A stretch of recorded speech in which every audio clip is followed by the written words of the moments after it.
You're 15 in a fishing village on the Jamaican coast. Your father pulls nets. Your mother died when you were 4. The village has 200 people and one future. Fish until your back gives out. A pirate brigantine docks for repairs in March. The crew spends 3 days drinking and spending money like it doesn't matter. On the 3rd night, you climb into the cargo hold and hide behind barrels of salted pork. The ship leaves at dawn. You're 16.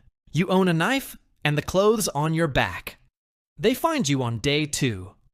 The crew wants to throw you over.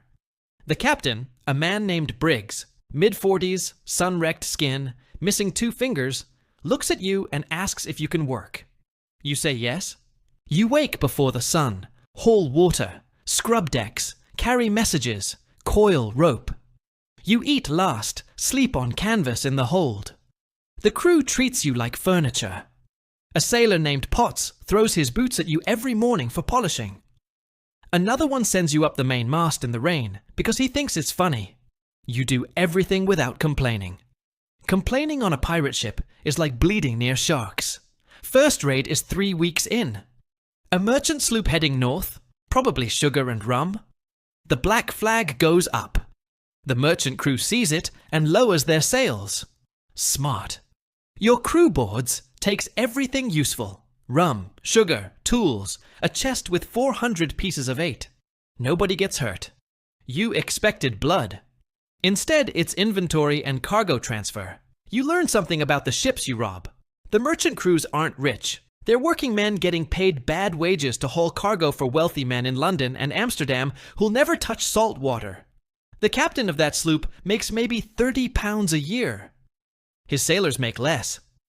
The cargo they're hauling, sugar, rum, tobacco, is worth thousands. But the men transporting it can barely feed their families. You're stealing from the company, not the crew. At least that's what you tell yourself. The code surprises you. Pirate ships aren't chaos. They're democracies. The crew votes on where to sail, what to attack, who leads. The captain commands in battle. The quartermaster, everyone calls him Quarter, runs the ship day to day. Every man gets a share. Captain gets 2, quartermaster gets 1.5. Gunners and carpenters get set amounts. Even you get a half share, more than your father makes in a month. The code is written and signed. No stealing from crew. No fighting on deck. No candles below after dark. Lost limb gets 600 pieces of 8. Lost eye gets 100. It reads like an insurance policy written by men who expect to get hurt. A storm off Hispaniola cracks the mast. They send you up because you're the smallest and lightest. 60 feet of wet wood swaying over black water. You tie the lashing while the ship rolls 40 degrees each way. Your hands are numb. You tie the knot anyway. When you come down, Briggs nods at you. The crew starts seeing you after that. Dutch becomes your friend.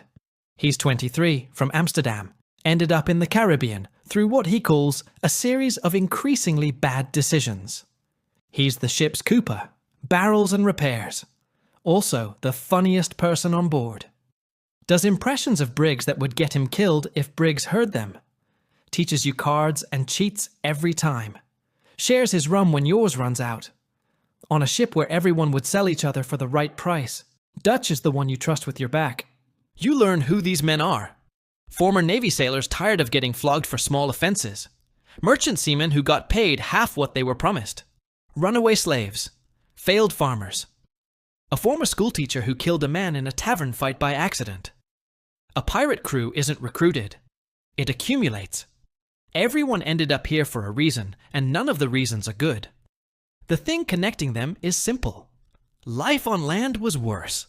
Piracy isn't a first choice. It's what's left when the other choices disappear. Briggs teaches you without calling it teaching. He keeps you near him during watches. Shows you charts, the compass, the quadrant, how to navigate by stars when the instruments are useless. How to read water, color for depth, current for direction, birds for land. A captain who yells has already lost control, he says. You store everything. You don't realize you're being trained. You nearly get caught once before your captain. A Navy patrol off the coast of Cuba, a frigate with twice your guns. Briggs doesn't panic. He reads the wind, finds a shallow channel between two islands that the frigate is too deep-keeled to follow. You squeeze through with maybe 2 feet of water under the hull. The ship scrapes bottom twice. Everyone holds their breath. The frigate fires from distance. Cannonballs hitting water 50 yards behind you. Then you're through, and they can't follow. Briggs doesn't celebrate. He adjusts course and tells you to check the hull for damage. You find 3 cracked planks and a loose nail. You patch it in an hour. That night, the crew drinks and laughs about it. Briggs sits alone in his cabin. You bring him dinner. He looks tired. Every escape costs something, he says. Eventually, you run out of channels. You don't understand what he means. You will. Briggs gets sick, not dramatic. A cough that won't stop, blood in the spit, weight dropping off. Consumption. Nothing to do. He commands 3 more months, getting thinner and quieter. Dies on a Tuesday in his cabin while the ship is anchored off a sandbar, buried at sea. Quarter holds a vote for captain. 3 candidates. You're 1. You're 22. You win by 30 votes. Dutch buys you a drink. Captain, he says, testing it. Captaining is different. You don't do the most work, you make the most decisions. Where to sail, what to hit, when to run. The crew chose you because you're calm under fire and you've made them money. The only 2 qualifications that matter. You eat last. You talk to every man, from Quarter down to the cabin boy. A kid from Bermuda who reminds you of yourself. You learn what Briggs knew. Respect isn't given.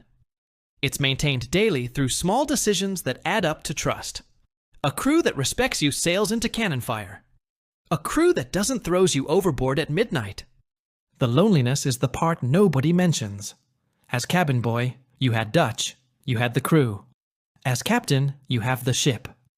Every man on board is your responsibility, which means none of them are your equal. You can't complain to your crew. You can't show doubt. Quarter is the closest thing to a peer, but even he defers to you in front of the men. You make decisions that get people killed, and you eat dinner afterward because the ship doesn't stop for grief. You lose a man during a boarding. A kid, maybe 19, took a musket ball climbing the railing, and you write his name in the log and divide his share among the survivors. That's the ceremony. A line in a book and some arithmetic. You start understanding why Briggs was quiet. Not because he had nothing to say, because there was nobody to say it to. Silk is the problem you don't see coming. He captains a sloop called the Patience. He never attacks unless the odds are heavily in his favor.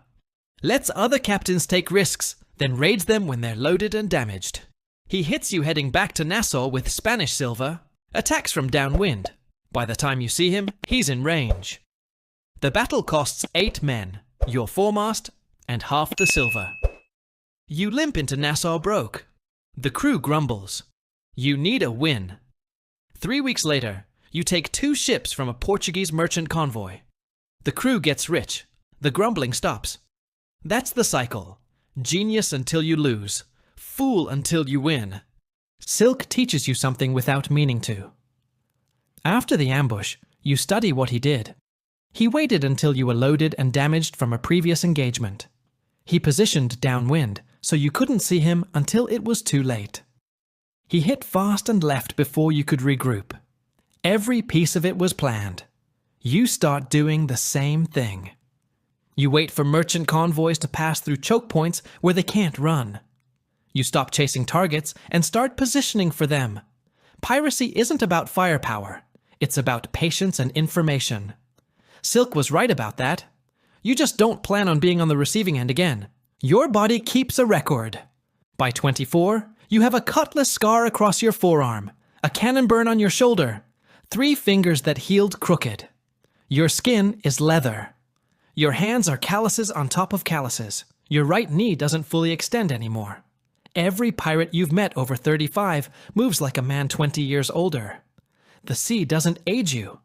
It uses you up. You take a small merchant brig off Barbados. The captain is an older man, maybe 55, with a crew of 12. They surrender immediately. While your men strip the cargo, The merchant captain asks to keep a box of letters, personal correspondence, his wife, his son in London. Your crew doesn't care about letters. You let him keep them. He thanks you. Says he'll tell the authorities you treated him fairly. That reputation matters. Some merchant ships surrender fast when they hear your name because they know you don't butcher crews. Others fight harder against pirates who do. Mercy isn't charity, it's strategy. A merchant who surrenders is cargo without casualties. A merchant who fights costs you men and ammunition. You treat prisoners well for the same reason a shopkeeper treats customers well. Repeat business. Not every captain sees it that way. Silk executes crews. His name makes men fight to the death. He wins bigger. He also loses more. Different math. The Navy puts £500 on your head. Wanted posters in every port from Kingston to Charleston. Nassau isn't safe. The governor is dealing with the crown. Pardons for pirates who surrender. Nooses for those who don't. Mara sends word through a smuggler. The harbour is watched. You stop coming to port. Resupply at sea through smugglers and smaller pirates. You get one last night in Nassau. Sneak in on a fishing boat after dark. Make it to Mara's tavern through back streets. She pours your drink. She knows about the bounty, the Navy patrols, the pardons emptying the harbour. Half her customers are gone, surrendered, hanged, or sailed to Madagascar. The tavern is quieter than you've ever seen it. She asks what you're going to do. You say you're going to keep sailing. She nods, doesn't argue. She gives you a chart she bought from a Dutch navigator. Routes through the Lesser Antilles that the Navy doesn't patrol yet. You leave before dawn. She doesn't walk you to the door. Neither of you says goodbye, because goodbyes assume you'll think about it later. Out here, later isn't guaranteed. The Crown offers a general pardon. Surrender before September. No trial, no hanging.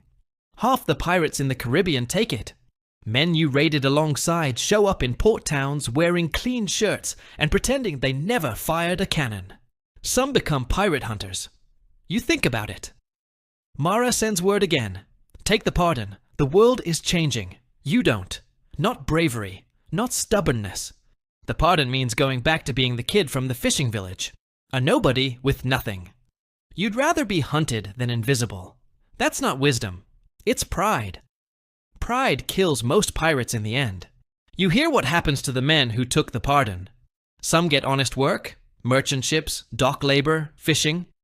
They survive. Some can't adjust. A pirate named Finch took the pardon, got a job loading cargo in Kingston. 3 months later, he robbed a warehouse because the work was too slow and the pay was too small. They hanged him. Another one, a navigator you sailed with twice, took the pardon and drank himself to death in 6 months. The ocean gives you something that land can't. A reason to wake up every morning that isn't survival. Its purpose dressed up as crime. Take it away, and some men discover they were only the job. Without it, they're nothing.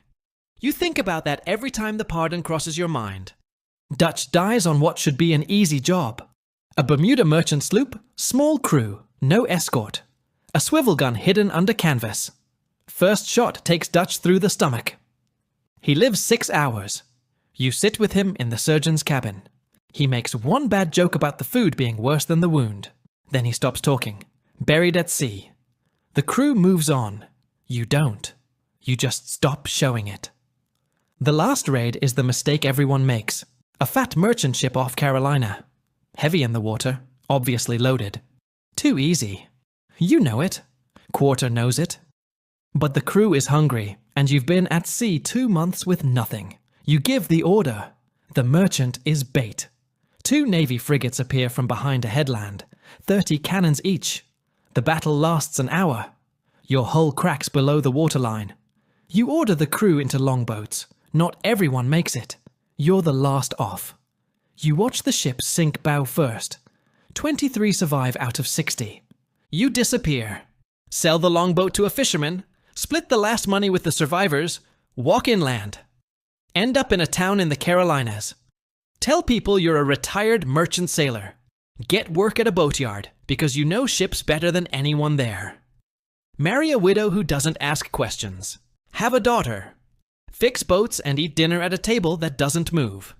The ocean is 2 miles away. You can smell it when the wind is right. Some nights you stand outside and listen to the water. You think about Dutch, about Briggs, about Mara's Tavern, about the kid who hid in a cargo hold with a fish knife and no plan. You don't miss the killing. You miss the horizon, open in every direction, no ceiling, no net to haul. Your daughter asks for a story about the sea. You tell her about fish. That's a wrap. The story is fiction, but the golden age of piracy was real. Most pirates weren't legends. They were broke kids from fishing villages who chose the ocean over the net. If this made you think, drop a comment. Subscribe for more. See you in the next one.